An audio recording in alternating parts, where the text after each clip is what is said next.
In this session, I want to try to show you what I mean by a religious belief, that is a divinity belief, a belief in something as the self-evident reality that generates everything else, about such beliefs exercising influence on theories. I'm going to show you that it makes a difference to theories what someone puts in the slot of being the divine reality. Let me start with an example of a theory that may be familiar to a lot of you. Freud, famously, has a theory in which he talks about the id as the surging, driving power of desire in a person. Then he talks about ego and what he calls superego. And he wrote many books in which he speaks of these as the components of a human psychological makeup. This is a drive. Sometimes it's equated with sex drive, but he says it's not only that, it's acquisition. Ego is what emerges out of the conflict between id and superego. The superego is where you have conscience and you worry about what's right. I have a drive and I want to accomplish this. Do I have to trample somebody to get it? Maybe. If so, superego kicks in and says, oh, but that's wrong. You wouldn't want to be treated that way. And he describes human makeup and human decision making and so on in terms of these three postulates. There's a theory that there's such a thing as the id, the ego, and the superego. And what kind of thing those are is treated very differently depending upon a person's divinity belief. Freud himself posits these three things, right? These are proposals, hypotheses, in order to explain the human psychological makeup, why people behave the way they do and make the choices they do and so on. In fact, at one point, Freud even said that all the decisions we make are driven by our unconscious emotional needs. Everything we believe because of our unconscious emotional needs. Notice that's a theory that undercuts itself, right? Because if every belief is that way, then Freud's belief that all beliefs are controlled by unconscious emotional needs is controlled by his unconscious emotional needs. It's not it doesn't recommend itself. But these three have caught on, they've entered into the language, and most people take these to be non-physical. They are psychological, they are part of the mind. The mind's not a physical object. So there are brains and glands on one side and a non-physical mind on the other, and these are natural dispositions of the non-physical mind.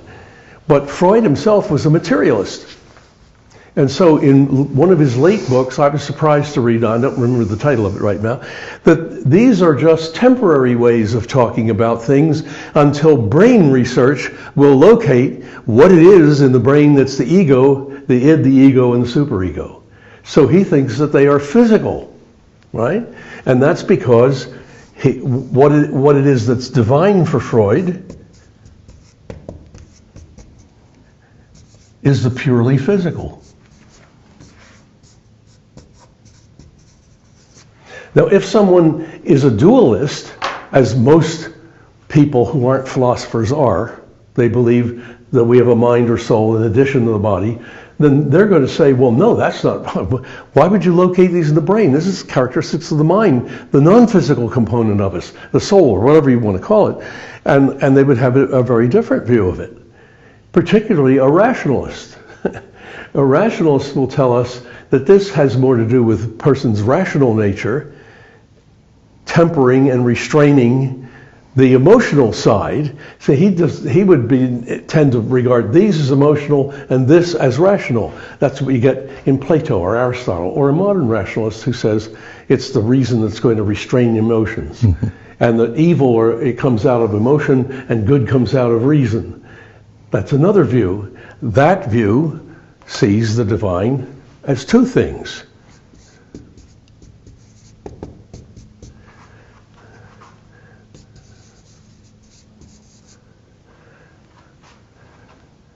Reason as well as the purely physical. That is to say, this person has two divine principles. That's what dualist means, has two. There is not only the purely physical body, there's the purely rational mind. And the emotions arise out of the purely physical body, and the reason arises out of the mind, and reason is the superego that restrains the other stuff. It's, no, that would be wrong to do, and so on. So how one postulates the natures of these things, right? That's what I'm saying. It's not that a divinity belief hands Freud these three as his theory. No, those are invented by brilliant people. They think up their own theories. But the natures they attribute to these are controlled always by what they put in the slot of being divine. So the materialist is not going to tell you those are non-physical, because to him everything is physical or caused by the physical. The dualist is not going to admit that. He's going to say, no, it's rational, and it's on the other side. And we can get yet other things depending on what people put down here. But clearly, think of Pythagoras. Everything is mathematical numbers. If these things exist at all, they too are combinations of numbers, and they're rational. And maybe this is less so and this is more so, something like that. But that's what I mean by exercises regulative control of a theory. The person's divinity belief does not hand him or her the exact postulates of the theory. What the theory proposes exist that we don't ordinarily see, like the molecules in the paint, or the id-ego and the superego, and so on. They don't hand them the very proposals of what they're saying exists in order to explain what they want to explain. But it controls how we think of the nature of the proposals. So it's not that if a person's a Christian, they'll think of atomic theory, and a person's a rationalist, they'll think of another theory. Everybody agrees with some kind of atomic theory, but atomic theory has had any number of interpretations. So let me use that too as the second example. We won't talk about id-ego and superego here. We'll talk about the atomic hypothesis. There are atoms. Oh, I got the wrong. What do I do with what? Here we go. There are atoms plus subatomic particles and laws that govern them. We find the chemical laws, for example, of valence, where the outer shells of the electrons of one atom interchange with the outer shell electrons of another atom, and we have a chemical bond, and so on, all that kind of stuff. Well, that hypothesis has been around for a long time, and most people are unaware that there are radically different interpretations of it. So let me tell you what they are. Now, some of this you're going to think is pretty silly, and I'm not recommending these theories. I'm just showing you how they in fact have worked out, how divinity beliefs have exercised their control. Of course, there are materialists. They hold that everything is either purely physical or caused by the purely physical. So for them, an atom is a physical thing. The electrons in the outer shell, the neutrons, the protons in the nucleus, they're all purely physical. That's a theory. That hypothesis about the nature of them, right, is a theory that is controlled by this materialist divinity belief. I'll put DB, divinity belief. Why? Well, because there are other people who think that the essential characteristic of an atom isn't physical, it's mathematical. This would be more in accord with the old Pythagorean view. There's matter there. But what's really important is the organization, and that's governed by mathematical law. Here's another example. Okay, now we have materialists and we have rationalists of some sort. Rationalists, it's the laws of math or math and logic or logic that is the real essential characteristic of atoms and other subatomic particles. And then we also get another theory. Now, there are also people, and in philosophy, this is called the phenomenalist position. I hope you're sitting down for this.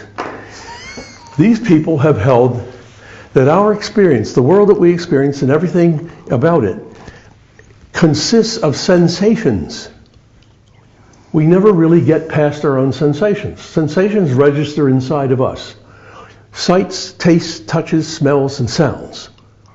In addition to that, we have the capacity to do logical reasoning, but all that we experience are sensory perceptions. Bunches of sights, tastes, touches, smells, and sounds. If there are atoms, that's what they are. But we don't have any sight, taste, touch, smell, sound of an atom. And so the phenomenalists, the people who hold that the ultimate reality is our sense perceptions, hold this divinity belief, and here's their interpretation. Here's what one of them said. Very famous atomic physicist. Atoms are useful fictions. They don't exist. Neither do tables and chairs exist as objects outside of our minds. They're just sensations in our minds. We can have this idea and we can fool around with it. That's why it's useful.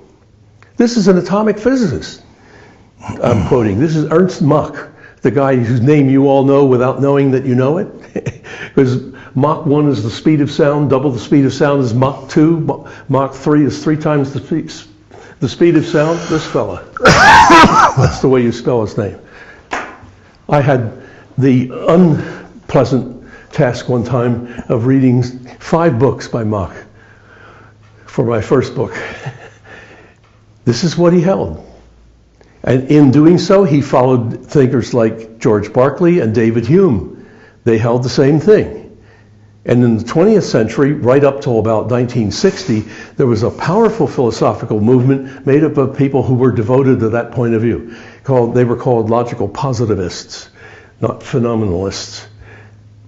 That's a mouthful. But at any rate, because the guy holds that this is the character of reality, that's the character of any hypothesis he proposes. And there we've got 3 different views of what an atom is. Mm-hmm. A fellow like Werner Heisenberg says in his book, when we finally find the ultimate laws for physics, they will undoubtedly turn out to be eternal laws, mathematical laws for motion. Mm-hmm. Eternal mathematical laws. And then he says, this fits with the Pythagorean religion. And there's no proof of it, but I and a number of my colleagues hold this view.